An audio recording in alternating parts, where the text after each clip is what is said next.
बुखार आता रहता था, दवाई ले लेके अपना खाते रहते थे। तो मैंने बोला उनको कि आप टेस्ट करवा लो, उन्होंने सुने नहीं। फिर ऐसे ऐसे तबीयत ज़्यादा खराब हो गई, हाथ पे एकदम पड़ गए, टाइफाइड निकला टेस्ट में।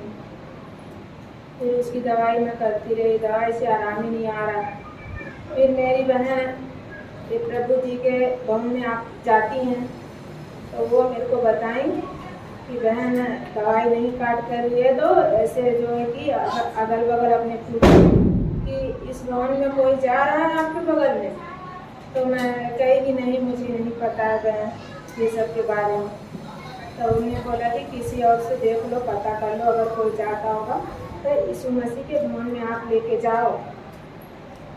तो मैं इग्नोर नहीं करी, मैं कही कि इतना दवाई महंगी महंगी चल रही है और आराम ही नहीं आ रहा है, मुझे विश्वास नहीं हो रहा था कि मैं क्या करूं।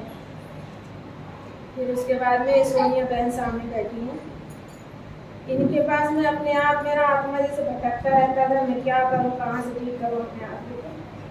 तो सोनिया बहन एक दिन बोली कि मैं यीशु मसीह में जाती हूँ। फिर उसके बाद मुझे भरोसा हो गया, मैं कही कि मुझे साथ नहीं मिली, मेरी बहन आपने आप आके मुझे बोली। फिर मैं उसी समय अपने मन में सोच ली, बहन से अपने बोली कि हाँ बहन, मेरे अगल बगल में है मेरी बहन है, मैं उनके साथ जाऊँगी। फिर मैं अपने आदमी से बोली, वो जो है मुझे नहीं आने दी, कह रहे नहीं ऐसा कुछ नहीं है और कहीं नहीं जाना। फिर अपने मन में मैं सोचते सोचते हमेशा होती थी क्या करूँ, ये भी मना कर रहे हैं। और मेरी बहन हमेशा बोलती थी कि बहन वहाँ पर जाएगी तेरा दुख कट जाएगा, लेकिन मैं अपने आदमी के चलते मैं नहीं आ पा रही थी। फिर उसके बाद में एक तांत्रिक से मेरी जो है साथ दिखवाई इनको, कह रही कि देखो भाई बड़ी चक्कर तो नहीं है।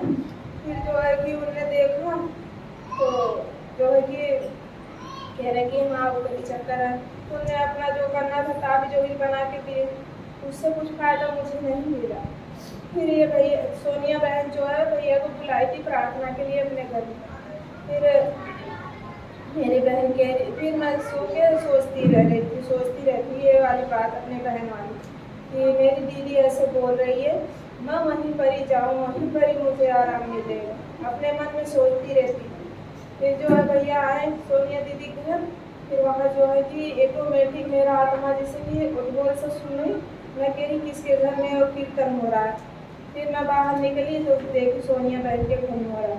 मैं अपने आप जाके इनके द्वार पे खड़ी हुई, सोनिया बहन मुझे बुलाई, कह रही भाभी आ जाओ। फिर मैं अंदर गई, फिर भैया से मुझे मुलाकात हुई, बातचीत हुई, ऐसी ऐसी परेशानी है। भैया जो है मेरे आदमी के लिए प्रार्थना किए और मुझे बोले भी कि आप जाके अपने आदमी के सीने पर हाथ धर के प्रभु यीशु जी का नाम लेके उनको जो है कि सौंपो करो, उनके मन में जो है डाल दो इनको कि हाँ ठीक कर। मैं ऐसे ही आके अपने आदमी के सीने पर हाथ धर के किया और उसी दिन से मेरे आदमी के आराम होने लगा।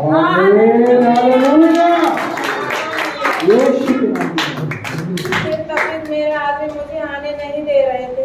मैं अपने मन में सोचती रहती थी कि मुझे भैया जो प्रार्थना किए थे मेरे आदमी के लिए, मुझे तो लग रहा है उन्हीं से आराम हो रहा है मेरे आदमी को, लेकिन मेरे आदमी के चलते मैं भी जो है कि भटकती रह रही थी और आ नहीं पा रही थी। फिर जो है कि मेरी तबीयत खराब हो गई, मेरे आदमी तो आराम हो गया लेकिन मेरी तबीयत खराब हो गई। मैं जो है खेलने कूदने लग रही थी, मार पिटाई लड़ाई झगड़ा सब घर में होने लग रहा था। तो मेरा आदमी जो है कि विश्वास नहीं कर रहा था, कह रहे थे कि जैसे कि गंदी गंदी सोच देते थे, डालते थे कि ऐसे कर लिए जो है कि ऐसा नहीं है, विश्वास ही नहीं कर रहे थे। तो मैं अपने आप को जो है कोसती थी, हमेशा मैं रोती रहती थी, खाना नहीं खवाता था मेरे, मैं कहूँ क्या हो गया, खाना नहीं खवाता था। सब लोग मुझे बोलते थे, मेरे घर के सारे परिवार गली के भी सब बोलने लग रहे थे, उठपटांग बातें मेरे से समझ ही नहीं हो रहा था। फिर जो है कि मैं दीदी से अपने बोली फोन करके, दीदी ऐसी ऐसी बात है, सब विश्वास नहीं कर रहे, मैं क्या करूँ, अब तो मेरे ऊपर दिक्कत आ गई, मैं तो अपने आदमी ठीक कर लिया जैसे जैसे, लेकिन मैं अब परेशान। तो फिर मेरी दीदी बोली कि बहन तू जैसे तैसे करके तू वहीं पर ही जा, भवन में पर। तो मैं कहती थी मेरा आदमी मुझे खर्चा भी नहीं देते हैं और किराया भाड़ा मैं कहाँ से लेके जाऊँ। वो तो मान ही नहीं रहे हैं कि नहीं जाना है, नहीं जाना है, तो मैं क्या करूँ। तो मेरी बहन कह रही है तू जा, चाहे जैसे भी जा, कर्जा ले ले उनके लिए जाने के लिए, कर्जा लेके जा, वो खुद जो है कि संतुष्ट हो जाएंगे, करने लग जाएंगे ये चीज़। फिर मैं अपने बहन की बात मानी। मैं उस दिन तैयार हो गई दीदी के साथ आने के लिए, सोनिया दीदी के। अब मेरे पास किराया नहीं था, मेरा आदमी कुछ पूछा भी नहीं कि हाँ तू जाए। उनसे मैंने बोला कि मैं संडे के जाऊंगी चर्च में, आप चाहे मुझे मार डालो, चाहे कुछ भी कर डालो। मैं उनसे जिद कर लिया, उनसे जिद कर लिया। फिर जो है कि मैं आई दीदी के साथ, लेकिन अपनी परेशानी मैं दीदी के नहीं बताई। फिर उसके बाद में जो है कि जिस दिन मैं यहाँ से गई संडे से, उसी दिन जो है कि मैं इसे नहीं बोली। मैं कही कि अभी बोलूँगी तो गुस्सा हो जाएंगी कि हाँ जाती है तो ये बकवास करती है ये वो। मैं उनसे कुछ भी नहीं बोली। प्रभु जी से मैं मनाती रह रही थी कि हे प्रभु मैं इनसे डरती हूँ, ये सब बातें मेरे को ऊपर बोलते हो, मैं नहीं इनसे बोलूँगी आपके फोन के बारे में, क्या बातें वहाँ हुई क्या नहीं, ये जब तक कि अपने आप से मुझसे नहीं पूछेंगे। फिर ऐसे ही मेरे प्रभु जी उनके दिमाग में डाले कि वो अपने आप मुझे, मेरी नींद आ गई सोचते सोचते, वो अपने आप मुझे जगा के जो है कि पूछे कि हम भवन में गए थे, क्या हुआ क्या नहीं हुआ। फिर जो है कि मैंने बताया। फिर मैं प्रभु जी का धन्यवाद करी, प्रभु जी मेरी वचन आप सुने।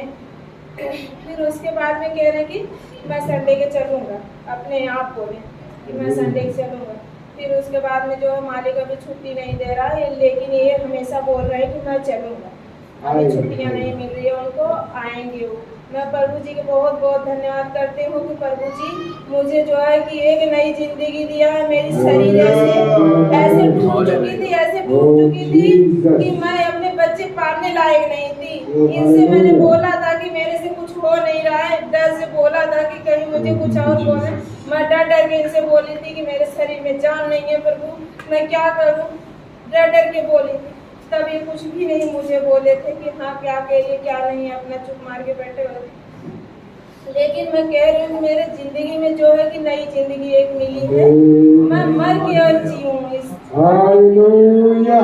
नई जिंदगी प्रभु जी ने मुझे दिया। प्रभु जी आपका लाख लाख धन्यवाद प्रभु, नई जिंदगी मुझे दी है आपने।